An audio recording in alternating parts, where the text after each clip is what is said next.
Assalamualaikum warahmatullahi wabarakatuh. Kami dari KQC 1 kumpulan 5 ingin membentangkan mengenai tahap kefahaman terhadap sistem kepercayaan masyarakat dalam aspek agama dan spiritualitas. Nama saya Hasbullah bin Samad, nomor metrik 1221735. Saya akan menerangkan mengenai bab 1, yaitu pengenalan dan latar belakang kajian. Menurut Kamus Dewan Bahasa edisi keempat, kepercayaan didefinisikan sebagai keyakinan atau akuan akan benarnya sesuatu, iman dan iktikad. Kepercayaan merupakan persepsi yang dimiliki oleh individu ataupun kelompok yang menggunakan emosional. Kepercayaan dalam aspek keagamaan ialah kita yakin agama adalah pegangan hidup bagi setiap manusia yang hidup di muka bumi. Agama dapat membentuk pembangunan rohani dan jasmani yang seimbang dan sempurna. Tanpanya agama, manusia akan hidup tanpa arah. Seterusnya, definisi spiritual lebih sulit dibandingkan mendefinisikan agama, menurut Fontana dan David. Para psikologi membuat beberapa definisi spiritual, yaitu pada dasarnya spiritual mempunyai beberapa arti di luar dari konsep agama. Menurut Tamami 2019, secara asas spirit merujuk kepada merupakan kesan baik secara fisik dan psikologi. Latar belakang kajian ini ialah terdapat berbagai isu yang dikaitkan seperti wujudnya kepercayaan etisme, yaitu tidak menganuti agama dan tidak percaya kepada Tuhan. Oleh itu, kajian ini perlu dilakukan untuk memastikan kesejahteraan masyarakat dan mengelakkan masalah isu ini daripada semakin menular. Nama saya Aisyah binti Muhammad Ridwan, nombor metrik 1221756. Objektif kajian. Melalui kajian yang ingin dijalankan, terdapat beberapa objektif yang ingin dicapai oleh pengkaji. Antara objektif tersebut adalah seperti yang berikut. Pertama, untuk mengenal pasti tahap kepercayaan manusia terhadap agama. Kedua, untuk menentukan nilai-nilai positif yang diperoleh masyarakat melalui sistem kepercayaan. Ketiga, untuk menentukan hubungan antara sistem kepercayaan dengan kepercayaan falsafah. Skop kajian. Kajian yang dipilih ialah kajian mengenai tahap kefahaman terhadap sistem masyarakat dalam aspek agama dan spiritualitas. Terdapat banyak isu yang dibangkitkan oleh pengkaji. Antaranya ialah munculnya kepercayaan ateisme di mana akan menyebabkan ketidakseimbangan antara elemen luaran dan spiritual manusia. Kajian yang telah dilaksanakan ini melibatkan kajian tinjauan kepada masyarakat yang tinggal sama ada di luar bandar maupun bandar. Manakala, lingkungan umur bagi setiap responden yang terlibat adalah dari usia 20 tahun hingga 51 tahun ke atas. Jumlah bagi responden yang telah menjawab soal selidik adalah seramai 100 orang, yang mana ianya umum dan terbuka kepada mana-mana masyarakat, sama ada di bandar maupun luar bandar di seluruh Malaysia. Assalamualaikum warahmatullahi wabarakatuh. Nama saya Nur Habibah binti Jatim, nombor metrik 121747. Dalam video ini, saya akan bentangkan bab 2 berkaitan dengan kajian literatur. Dalam bab ini, terdapat 3 subpoin yang akan saya huraikan. Subpoin yang pertama berkaitan dengan sistem kepercayaan agama yang berkait dengan konsep ketuhanan. Dalam jurnal Tabarani ZA menyebutkan bahawa agama merupakan sistem kepercayaan terhadap sesuatu yang dianggap memiliki hubungan dengan Tuhan. Manakala Muhammad Razif dalam jurnal Kesan Psikologi kepada Etis menyatakan bahawa dengan adanya kepercayaan agama, mereka dapat membezakan hakikat sebenar bagi kebaikan dan keburukan. Subpoin yang kedua iaitu sistem kepercayaan falsafah yang mendorong kepada kepercayaan diri. Dalam jurnal JPPI, yang bertajuk Profil Kepercayaan Diri Remaja serta Fakta-Fakta yang Mempengaruhi ada mengatakan pendapat tentang sistem kepercayaan diri, iaitu penghargaan dapat diberi terhadap mereka yang mempunyai keyakinan yang tinggi, dan ini membuktikan bahawa semakin positif keyakinan terhadap diri sendiri, semakin tinggi kepercayaan diri. Seterusnya, Aswi juga menyatakan pendapatnya tentang sistem kepercayaan ini, iaitu individu yang tiada kepercayaan diri biasanya disebabkan oleh individu tersebut tidak mendidik diri dan hanya menunggu orang lain melakukan sesuatu terhadap dirinya sahaja. Poin yang terakhir adalah sistem kepercayaan membawa kepada nilai-nilai positif dalam kalangan masyarakat. Kedua-dua sistem ini mempunyai objektif yang sama, iaitu mengajak masyarakat untuk mendapatkan kehidupan yang tenang dan damai. Dalam hal ini, Tabarani ZA menyatakan agama memberi petunjuk kepada manusia tentang tujuan yang harus dicapai oleh manusia. Di samping itu, dalam jurnal Kepentingan Pendekatan dan Keyakinan kepada Tuhan melalui PTV menyebutkan bahawa spiritual juga dapat diperolehi melalui pencarian diri, pencarian kebenaran, kebenaran sosial, komuniti dan kasih sayang. Assalamualaikum warahmatullahi wabarakatuh. Nama saya Afika Izzati binti Zul, nombor matrik 1221744. Dalam video ini, saya akan membentangkan bab 3 iaitu kaedah kajian. Tugasan kajian ini digunakan untuk menyelidik kajian yang bertajuk tahap kefahaman terhadap sistem kepercayaan masyarakat dalam aspek agama dan spiritualitis. Kajian ini telah menggunakan dua kaedah iaitu kaedah primer dan kaedah sekunder.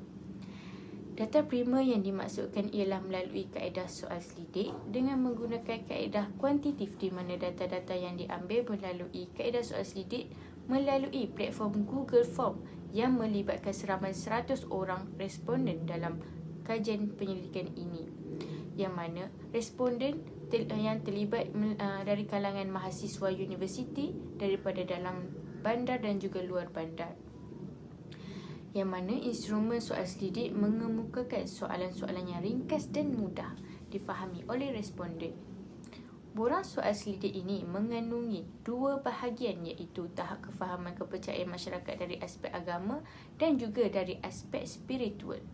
Kaedah seterusnya, data sekunder, iaitu data yang sudah tersedia dan penyelidikan hanya perlu mencari data-data dan mengumpulkannya sahaja. Data sekunder yang kami gunakan melalui mengumpulkan jurnal-jurnal berkaitan mengenai kajian ini. Assalamualaikum warahmatullahi wabarakatuh. Nama saya Cewan Akmal Aiman bin Cewan Mat Yusdi, nombor matrik 1218836.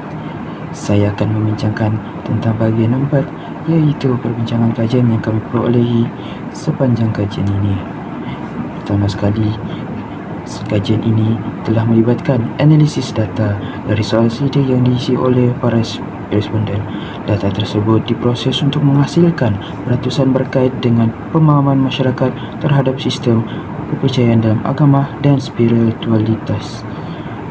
Selain itu, kami mendapati bahawasanya hasil kajian menunjukkan bahawa responden terdapat paling banyak dalam lingkungan usia 20 hingga 30 tahun. Selain itu, lebih banyak responden lelaki daripada perempuan yang telah menjawab soalan selidik ini.